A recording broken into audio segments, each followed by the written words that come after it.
love and relief to create a sustainable friendship.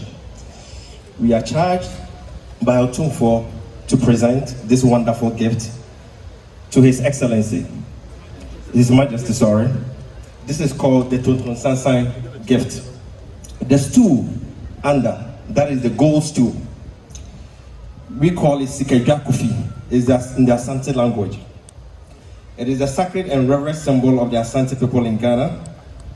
It represents the soul of the Asante nation and the legitimacy of its rulers. According to us, it descended from the sky in the cloud with white dust, landing in the lap of the first Asantehene, or Tutu, in the late 17th century. The gold stool is more than just a stool for us.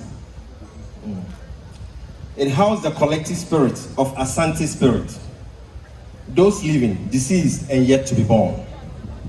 Furthermore, you can attest that this stool resonates with the current urban culture, embracing a rustic design that expresses itself through cadence of Adowa, Kite, Sanga, and of course, the current one, Asaka. A graffiti-style spray painting, and unspoken cultural codes. And we chose the Gong, which is on top, with cowries on it, representing sustainability and prosperity. It recognizes the mouthpiece of community engagement, that is the both Asante and the Eswatini people. It serves a mode of communication between these two communities and its members. It delivers a reliable information in a timely manner and appropriate manner, as we are doing now, fostering to document our culture, improve innovation, and gender inclusion in decision-making too as well. It creates opportunity for agenda setting within community to foster development and acts as a conduit in clarifying message if populace do not understand. So why we employ the Tunansai to engage two cultures, which mostly known as the Gong, is because we want to preserve and promote the cultures of these two traditional cultures. That is, you can see from here holding with Asantehene's son, the Otumfuo's hand, His Majesty, holding the Ashanti culture in his hands and its people like an egg, to promote and preserve the other cultures in the region, in Ghana and also Eswatini, to encourage the participating in leadership of its people, intelligence, truth, accountability, and education, to promote sustainable national development among these nations, to advocate for education and research, and to preserve national resources for future generations as we use them. So, the Tunansai, as we've gathered here today, is calling two clans, which the Ashanti Kingdom is represented by the eagle, and the Eswatini Kingdom is represented by the lion. So these two clans here are meeting today to foster relationship and build a sustainable agenda. Thank you very much.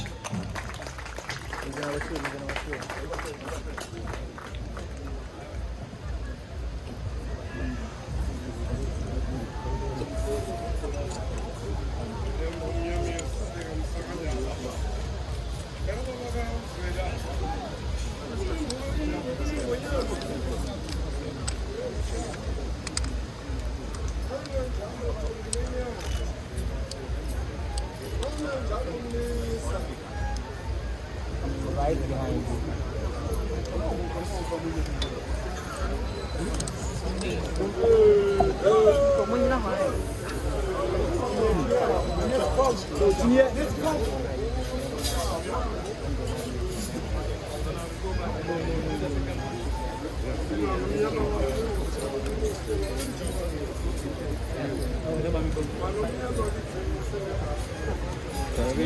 Majesty King Mswati III, on behalf of His Majesty Otumfuo Osei the second, we present the second gift, which is the unity staff.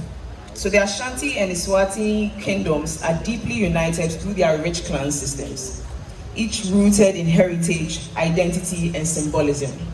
Each clan is represented by an animal totem that reflects the unique character, values, and ancestral lineage of its people. The Asante Kingdom comprises of 8 major clans, or Ebusia, which are the Oyoko, represented by the hawk, which is the royal clan of Otumfuo. the Agona, represented by the parrot, the Adriana, represented by the dog, the Asene, represented by the bat, Asuna, represented by the crow, Asetri, represented by the vulture, Britu, represented by the leopard, and the Ekona, represented by the buffalo. Similarly, from our research, the Eswatini kingdom is also organized around powerful clans, represented also by animal totems. So these totems embody ancestral pride and serve as rallying symbols of unity and represent the strength of collective identity. It is in this spirit that the unity staff has been crafted to symbolize the convergence of these two ancient kingdoms and a shared vision for the African continent. So the purpose, if you look at this, this is a staff or a scepter. And a staff or a scepter has historically served as a powerful emblem of authority, wisdom, and spiritual leadership across African monarchies. Its upright stance and central role in royal ceremonies emphasizes guidance, strength, and the moral foundation of kingship. At the center medallion, you have the hawk and the lion. The hawk represents the Oyoko clan and the Asantehene, which symbolizes vigilance, clarity of vision, and nobility. The lion, representing the Winyama of Eswatini, stands for courage, majesty, and strength. Their placement side by side signifies brotherhood and a joint force between the two kingdoms. The Dinkra symbols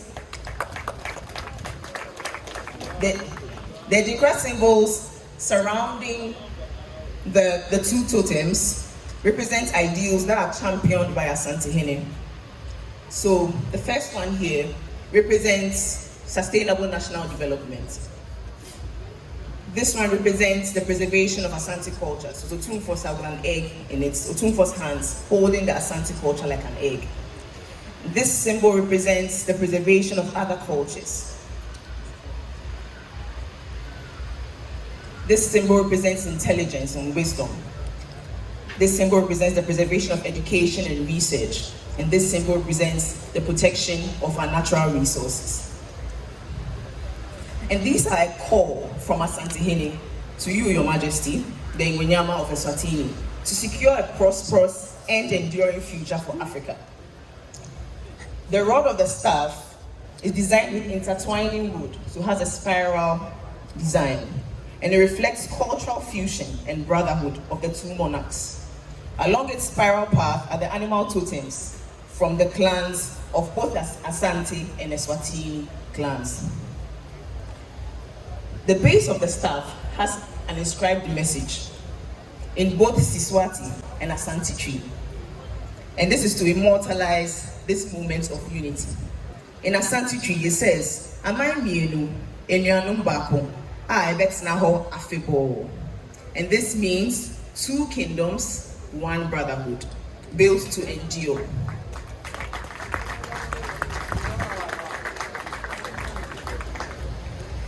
This phrase affirms the shared future and resilient bond between the people of Eswatini and the Asante man.